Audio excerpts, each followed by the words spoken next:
Un chaleureux bonsoir à vous, chers internautes. Bienvenue à cette émission de ce soir, dont le thème est Comment devient-on chrétien? Nous recevons sur ce plateau un autre disciple du prophète Patrick, l'évangéliste Bob Joseph. Bonsoir, évangéliste. Bonsoir. J'espère que vous êtes convenablement installé. Sans plus tarder, évangéliste, quel est le rôle de l'évangéliste et comment devient-on évangéliste? Merci pour la question. Je suis déjà très content de m'adresser aux internautes, aux gens qui nous suivent continuellement, des gens qui jusqu'à présent ne savent pas en réalité ce que c'est être chrétien. Donc, pour répondre à votre question, vous demandez comment est-ce qu'on devient évangéliste et quel est le rôle d'un évangéliste. On devient évangéliste par mandat. C'est un prophète messager que Dieu envoie sur la terre qui mandate des évangélistes. Donc, comme nous avons vu par le passé et dans la Bible, Lévitique 8 nous fait savoir que pour que Aaron devienne un sacrificateur, c'est Moïse en tant que prophète messager qui l'a établi. Donc c'est pareil aujourd'hui parce que la sacrificature de l'Ancien Testament, c'est ce qu'on appelle Éphésiens 4:11 dans le Nouveau Testament. Donc, on est évangéliste par le mandat d'un prophète messager. Maintenant, le rôle d'un évangéliste, quand on parle d'évangéliste, nous allons voir là-dedans évangéliser. Le rôle d'un évangéliste, c'est de propager le message qu'un prophète messager lui donne. Étant donné que le prophète messager l'a établi évangéliste, c'est parce que ce prophète a un message. Alors quand le prophète lui donne le message, lui il va pour propager le message du prophète qu'il a établi. Donc, c'est en gros, voilà comment on devient évangéliste et le rôle de l'évangéliste. Merci évangéliste. Sans plus tarder, nous allons entrer dans le vif de notre sujet. Comment devient-on chrétien? Comment devient-on chrétien? Naturellement, déjà il faut savoir ce que la définition du mot chrétien. On n'est pas chrétien parce qu'on a une Bible, on n'est pas chrétien parce qu'on va s'asseoir dans une église, mais on est chrétien parce que premièrement, on a reconnu Christ au travers d'un nom. Parce que chrétien signifie petit Christ, un disciple de Christ. Je ne parle pas de Jésus de Nazareth, mais je parle de Christ homme vivant. Donc, un chrétien, c'est quelqu'un qui suit un prophète messager vivant. Je vous ai parlé tantôt d'un prophète messager qui doit établir un évangéliste. Pour que quelqu'un devienne évangéliste, il est établi par le prophète messager. Et ce prophète messager vient en tant que Christ. Il vient en tant que la manifestation de Christ sur la terre. Et tous ceux qui l'acceptent, alors, et viennent vers lui, sont appelés désormais chrétiens. Donc, c'est cela la définition du mot chrétien. Évangéliste, j'aimerais aussi savoir, parce que selon Acte 11, verset 26, le mot chrétien a été donné par des païens. Qu'est-ce que vous pensez par rapport à cela? Oui, j'entends des gens dire que le mot chrétien a été donné par des païens et que naturellement, un enfant de Dieu ne peut pas être appelé chrétien. C'est faux. Parce que nous allons lire Acte chapitre 11, verset 26 pour comprendre justement le jour où le nom chrétien a été donné. Acte chapitre 11, le verset 26. Il est écrit: et l'ayant trouvé, il le mena à Antioche. Et il leur arriva que pendant un an tout entier, il se réunit dans l'assemblée et enseignait une grande foule. Et que ce fut à Antioche, premièrement, que les disciples furent nommés chrétiens. C'est ce qu'on dit. On dit que les disciples furent nommés chrétiens. Et naturellement, les gens s'appuient sur cela pour dire que ce sont des païens en fait qui ont donné le nom chrétien. Si les païens ont donné le nom chrétien, il est évident que Dieu a approuvé cela.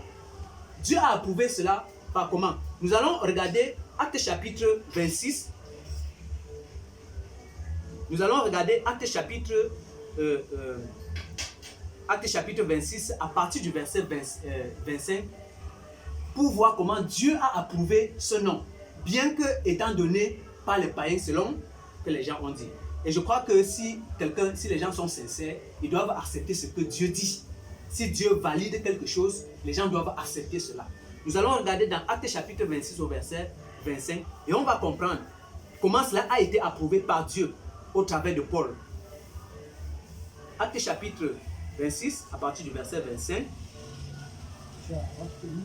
Oui, vous pouvez lire. Acte 26, chapitre Acte 26, verset 25. Oui. Mais Paul dit, je ne suis point hors du sens, très excellent, fœtus, mais je prononce des paroles de vérité et de sens raciste. Oui. Continue. Vous continuez.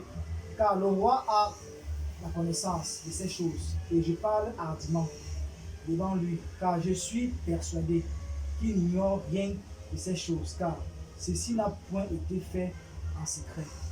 Ô roi Agrippa, crois-tu aux prophètes?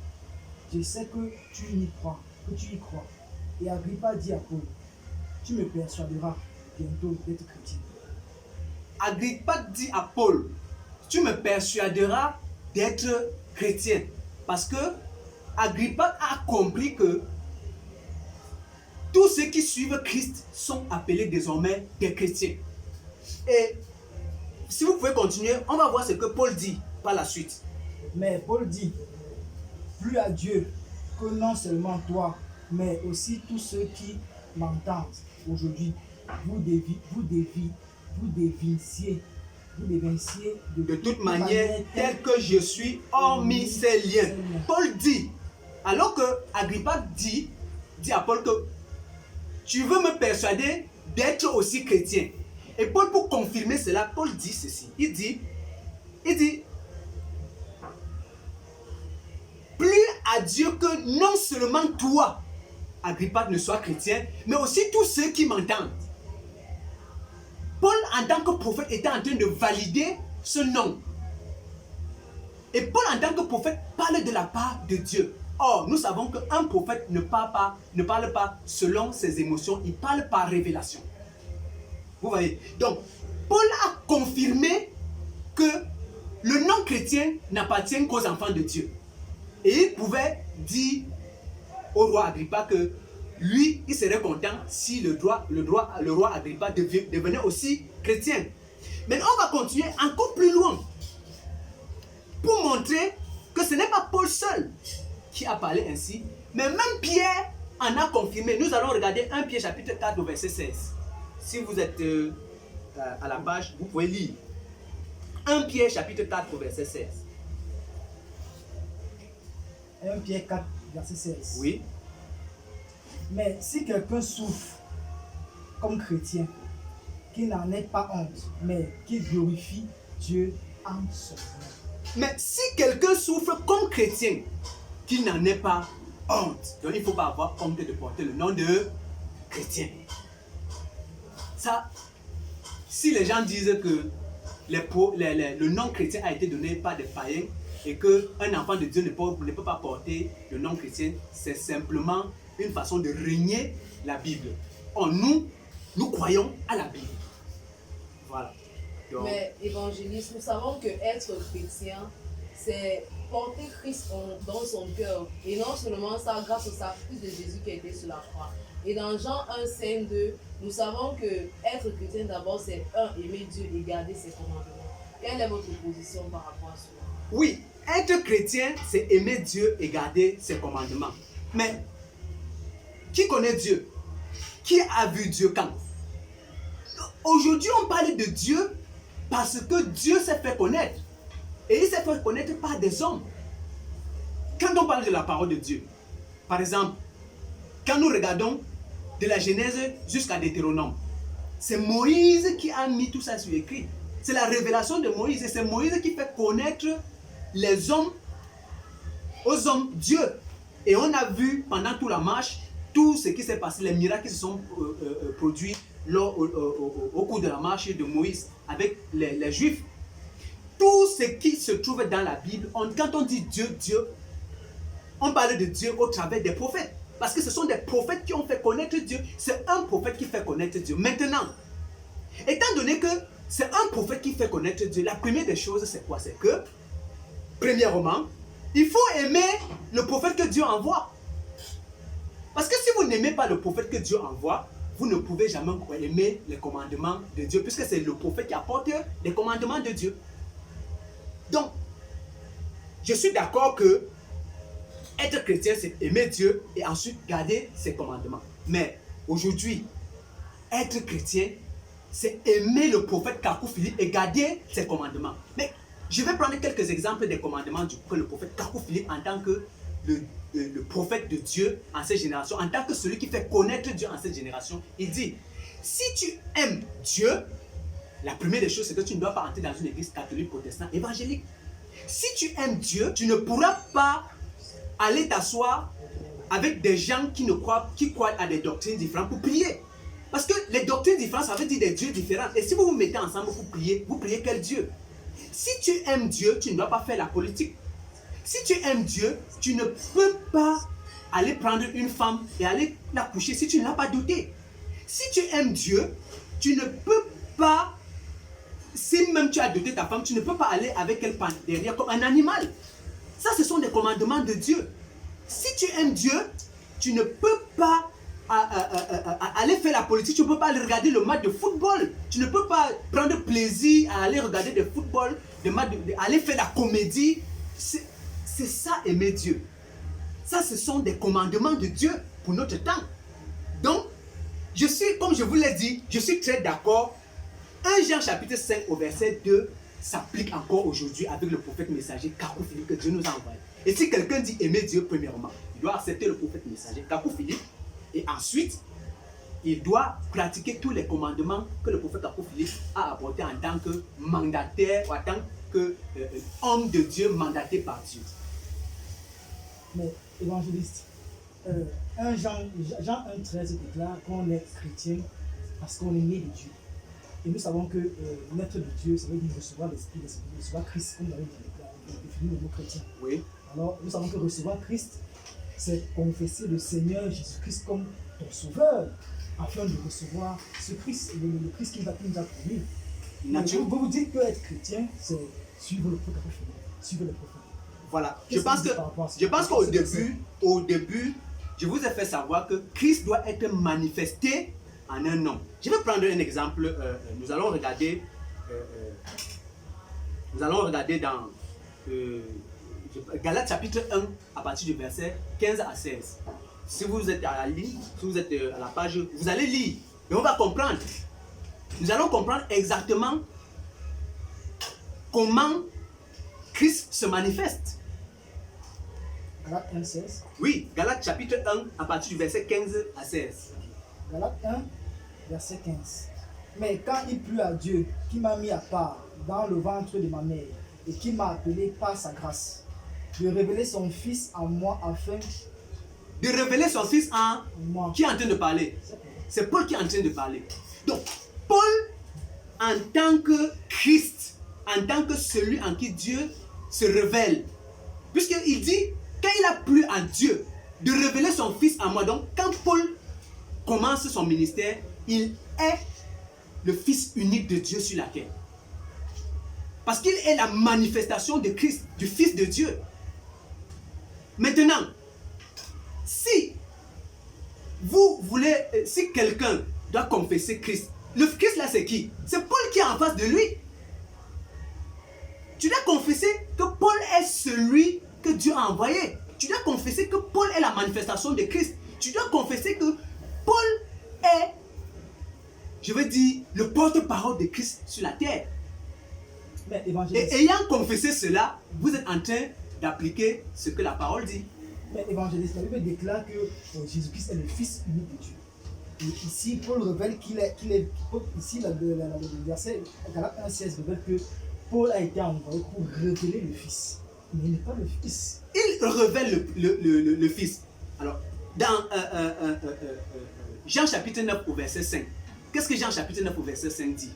Parce que les gens pensent que quand Jésus vient en tant que fils unique de Dieu, ça s'arrête là. En chaque génération, chaque prophète qui vient en tant que fils unique de Dieu.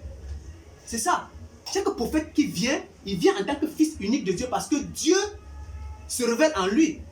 Dieu révèle son fils en lui. Et si Dieu révèle son fils en un homme, cet homme devient quoi? Il devient le fils unique de Dieu.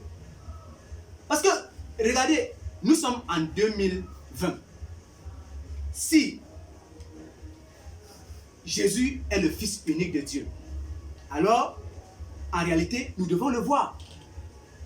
Il est le fils unique de Dieu aujourd'hui, nous devons le voir. Or, dans Jean chapitre 9, verset 5, comme je l'ai dit, il a dit, parce qu'en tant que fils unique de Dieu, il est la lumière du monde. Mais qu'est-ce qu'il dit là? Il dit que pendant que je suis dans le monde, je suis la lumière du monde. Pendant, je pense que je n'ai pas été à l'école, mais quand j'entends pendant, je comprends que ça veut dire au moment où je suis. Ça veut dire qu'il est là pour un temps et après il ne sera plus. J'espère qu'on se fait comprendre. Il est là pour un temps, mais après il ne sera plus. Alors quand il ne sera plus, c'est naturel que Dieu va forcément envoyer des hommes qui viennent pour être la manifestation du Fils sur la terre. Et c'est en croyant en ces hommes, en confessant que ces hommes-là sont les véritables envoyés de Dieu, c'est en confessant cela que vous avez le Saint-Esprit. Parce que le Saint-Esprit, c'est l'Esprit de Dieu qui se repose sur une parole.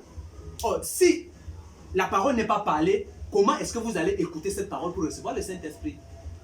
Donc, Évangéliste, nous voyons que vous persistez sur l'idée de suivre votre prophète apostolique. Mais j'aimerais savoir, parce que l'humanité tout entière considère des églises chrétiennes qui découlent de l'évangile de Jésus de Nazareth comme la seule voie qu'il faut pour accéder au paradis. Maintenant, vous dites que ces églises, vous dites que ces fidèles plutôt ne sont pas chrétiens. Que sont-ils donc? D'abord, quand vous parlez des églises chrétiennes, il n'existe pas d'église chrétienne. S'il y a l'église chrétienne sur cette terre, c'est cette église dont la tête est le prophète messager Capo Philippe. En dehors de ça, une église catholique ne peut pas être une église chrétienne. C'est une église catholique. Une église protestante ne peut pas être une église chrétienne. C'est une église protestante. Une église évangélique ne peut pas être une église chrétienne. C'est une église évangélique. Une église branhamiste ne peut pas être une église chrétienne. C'est une église branhamiste. Ce sont des religions en fait. Parce que catholique est différent de chrétien. Comme je l'ai défini, un chrétien, c'est le petit Christ. Et Christ est manifesté en un homme sur la terre, en une génération. Et c'est cet homme qui montre le chemin pour atteindre Dieu. La Bible ne peut pas vous montrer le chemin pour atteindre Dieu. L'église catholique ne le peut pas parce que vous regardez, dans l'église catholique, d'abord, il y a des divisions. Quand vous arrivez au niveau des protestants, il y a tellement de divisions. Chez les évangéliques, on ne peut même pas parler parce que là, c'est des milliers de divisions. Et tous se basent sur ce que vous venez de dire, les enseignements de Christ. Les enseignements, c'est-à-dire que les évangiles. L'évangile d'abord signifie bonne nouvelle. Bonne nouvelle, une nouvelle n'est bonne que lorsqu'on vient de l'apprendre. Mais quand c'est une vieille nouvelle, elle n'est plus bonne, elle est juste c'est un heureux souvenir. Donc si je viens aujourd'hui vous dire Jésus-Christ est mort sur la croix pour vous sauver, ce n'est pas une bonne nouvelle pour vous, c'est un heureux souvenir, c'est quelque chose qui s'est passé. Mais lorsque Jésus-Christ est mort sur la croix, ce n'était pas pour que les églises catholiques, protestants, évangéliques, branhamistes naissent. Quand Jésus-Christ est mort sur la croix, c'était pour que les gens soient sauvés. Mais si quelqu'un doit être sauvé, il doit croire d'abord au prophète que Jésus-Christ, qui est le Dieu Tout-Puissant, envoie sur la terre en une génération. Le sang de Jésus-Christ sur la croix ne donne pas le droit aux gens d'aller à la... je veux dire, ne donne pas le droit aux gens de devenir des malhonnêtes, de prendre la Bible pour escroquer les gens, ne donne pas le droit aux femmes d'aller se prostituer avec une Bible en main. Ça ne donne pas ce droit. Le droit de bénéficier au sang que Jésus a versé sur la croix vient par un prophète. Dès lors où vous acceptez le prophète messager de votre génération et que vous marchez, là, vous êtes en train de prouver que vous aimez Jésus-Christ et vous respectez les commandements et du coup, vous êtes sauvés. Donc le salut, si on aura une autre émission parlant du salut, donc on est chrétien parce qu'on a reçu un prophète messager sur la terre. Et les églises, soi-disant, comme vous disiez tout à l'heure, que les églises chrétiennes, ce ne sont pas des églises chrétiennes, mais ce sont simplement des morgues. Mais évangéliste, je pense que le livre de votre prophète annonce un message de Jésus-Christ à l'humanité. Alors, dans ces églises aussi, c'est Jésus-Christ qu'on prêche. Mais comment vous dire que le Jésus qu'ils annoncent, c'est un faux Jésus et que c'est le vôtre qui est le meilleur? Vous faites bien de dire. Un peu, ça? Vous faites bien de dire que le livre de mon prophète. Parce que quand on entre dans la Bible, on trouve le livre de Jérémie, on trouve le livre d'Ésaïe, on trouve le livre de Habakkuk. Ça, ce sont des prophètes qui ont été. Donc, mon prophète aussi a un livre. Et naturellement, le message qui se trouve dedans, c'est ce que nous enseignons. Quand je suis évangéliste, quand je sors pour aller évangéliser, c'est ce qui se trouve dans le livre du prophète Kakou Philippe que je vais propager. Donc, prophète Kakou Philippe, il a un livre. Comme dans la Bible, on trouve le livre de Jérémie, on trouve le livre d'Habakkuk, on trouve les livres de Paul, qui sont ses épîtres. Mais est-ce que les épîtres de Paul, si vous avez souvent l'habitude de lire la Bible, ce sont les répétitions des évangiles, Jean, Marc, Luc, Matthieu. Et quand vous entrez dans le livre de Jérémie, est-ce que Jérémie vient pour répéter ce que Ésaïe a dit? Non. Vous voyez que dans le livre de Jérémie, tout ce qui est dit, ce n'est pas une répétition, mais c'est simplement une révélation. Donc, mon prophète, il a un livre qui contient toutes les révélations qu'il a reçues. Aujourd'hui, son livre compte 141 chapitres. Et tout ça, ce sont des révélations. Évangéliste, si tous ces fidèles qui sont dans ces églises catholiques, protestantes et évangéliques, ne suivent pas Dieu, si ces églises ne viennent pas de Dieu, si ce sont des morts comme vous le dites, d'où vient le fondement de leur foi? Vous voyez, déjà, vous avez touché un autre point, la foi. Il existe plusieurs foi. Il y a la foi des crânes, il y a la foi catholique, il y a la foi protestante, il y a la foi branhamiste, évangélique, mormon, ainsi de suite. Ça, ce sont des diverses foi qui existent. Mais la véritable foi, c'est celle qui repose sur un prophète messager. Donc, si aujourd'hui quelqu'un dit avoir la foi en Dieu véritable, c'est que celui-là est disciple du prophète Kakou Philippe. Vous voyez? C'est que celui-là est disciple du prophète Kakou Philippe. Bon, maintenant, si les gens sont allés prendre de l'histoire pour venir fonder leur foi, c'est tout à fait naturel que nous allons voir catholiques, protestants, évangéliques, branhamistes, mormons, témoins de Jéhovah, ainsi de suite. Vous voyez, un catholique, un prêtre catholique ne peut pas aller faire une messe dans une église protestante. Vous êtes d'accord avec moi? Un pasteur protestant ne peut pas faire culte et diriger un culte dans une église évangélique. Pareil, un témoin de Jéhovah ne peut pas aller faire, d'ailleurs même il ne peut pas mettre pied dans une église catholique, mais tous fondent leur foi sur la Bible. Vous voyez que la Bible divise. La Bible ne peut pas conduire quelqu'un à Dieu. Pour que quelqu'un aille vers Dieu, c'est un prophète messager. Et aujourd'hui, tous ceux qui veulent atteindre Dieu doivent passer par le prophète Kakou. Merci chers internautes, restez scotchés sur notre émission et vous pouvez laisser vos questions en commentaire et l'évangéliste Bob Joseph se fera un plaisir de vous répondre. Évangéliste, vous êtes en train de dire qu'il faut suivre votre prophète Kakou. Mais maintenant, comment pouvez-vous prouver qu'en suivant votre prophète, on peut devenir chrétien et aussi permettez ceux qui ne suivent pas dans votre prophète, iront-ils à la perdition? Bien sûr, tous ceux qui n'acceptent pas Kakou Philippe, qui est le seul prophète messager aujourd'hui, iront à la perdition. Au temps de Jésus de Nazareth, tous ceux qui ne l'ont pas suivi sont allés à la perdition. Au temps de Moïse, tous ceux qui ont refusé de suivre Moïse sont allés à la perdition. Même ceux qui ont suivi Moïse et que lors de la marche ils se sont rebellés, ils sont allés en enfer. Vous voyez? Donc il n'y a pas un autre moyen d'arriver à Dieu sans passer par le prophète messager. Alors, maintenant, vous demandez la preuve qu'en suivant Kakou Philippe, on est sauvé. La preuve que d'abord que Kakou Philippe est le prophète, c'est que premièrement, il a un appel et une commission. C'est d'abord ça, la marque de Dieu sur un prophète et messager. Il a reçu un appel, il a reçu une vision le 24 avril 1993. Et Dieu l'a commissionné à toute la terre avec un message. C'est ça d'abord la preuve qu'il est le prophète envoyé de Dieu, comme nous voyons Jérémie, nous voyons Habakkuk, nous voyons Ésaïe, nous voyons tous les prophètes qui ont été. Chaque prophète vient avec un appel et commission, mais attention, Kakou Philippe a révélé dans Kakou 119, si je me trompe, qu'après lui, alors qu'aujourd'hui les gens sont dans le plagiat et les copies, ce que les gens ne faisaient pas avant. Vous voyez que tout à l'heure, vous m'avez posé une question par rapport aux diverses églises qui sont dites chrétiennes. Toutes ces églises, tous ceux qui dirigeaient ces églises ne savaient pas que, ils n'avaient pas la révélation, ils n'avaient jamais compris, ils avaient juste une Bible qui en fait ne les éclairait en rien. Tout pour eux c'était la Bible.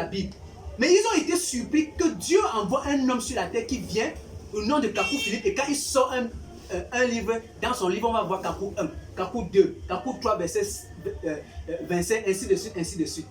Et Kakou Philippe pouvait dire dans Kakou 119 que après lui viendra des copistes et on verra des Simba chapitre 1, on verra des Ludovic chapitre 2, on verra les gars ainsi de suite qui viendront pour essayer de copier ce qu'un prophète fait. Tout ce que Kakou Philippe est en train de faire aujourd'hui, cela n'a jamais existé nulle part dans l'histoire. Mais évangéliste, la Bible vous contredit. Je peux lire Hébreux 1, verset 1. Vous permettez de lire. Et lisons. Dieu ayant autrefois à plusieurs reprises et en plusieurs manières parlé au Père par les prophètes, à la fin de ces jours-là, nous a parlé dans le Fils qu'il a établi, héritier de toutes choses par lesquelles aussi il a fait le monde. Dieu parlait hier par les prophètes. Est-ce que Dieu parlait hier par des prophètes. Mais aujourd'hui par les fils. Et aujourd'hui par par les fils. Est-ce que c'est par ce le qui... fils, par le fils. Est-ce que c'est ce qui est écrit? Relisez. Autrefois, Dieu ayant autrefois à plusieurs reprises et à plusieurs manières parlé au Père par les prophètes. À la fin de ces jours-là. Attention. Là, nous sommes au verset 2. Oui. À la fin de ces jours, à la fin de ces jours-là, il ne s'agit pas à la fin d'aujourd'hui, à la fin du monde ou bien quoi. À la fin de ces jours, c'est-à-dire que à la fin c'est-à-dire que ça c'est en effet, il s'agit de l'ancienne alliance. Alors quand il fallait passer à la nouvelle alliance, Dieu s'est révélé par son fils. Donc, à la fin de ces jours-là, continuez. À la fin de ces jours-là, a parlé dans le Fils. Nous a parlé. Il n'a pas dit il nous parle. Oh, je vous ai dit, je n'ai pas été à l'école, mais quand même il y a des petites choses qu'il ne faut pas négliger dans la parole de Dieu. À la fin de ces jours-là, quelqu'un pouvait me dire que c'est le complément circonstanciel de temps.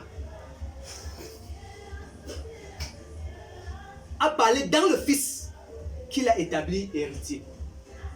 Mais tout à l'heure, je vous ai fait savoir que le Fils de Dieu sur la terre en une génération, c'est un prophète messager vivant. Quand Jésus de Nazareth a fini de parler,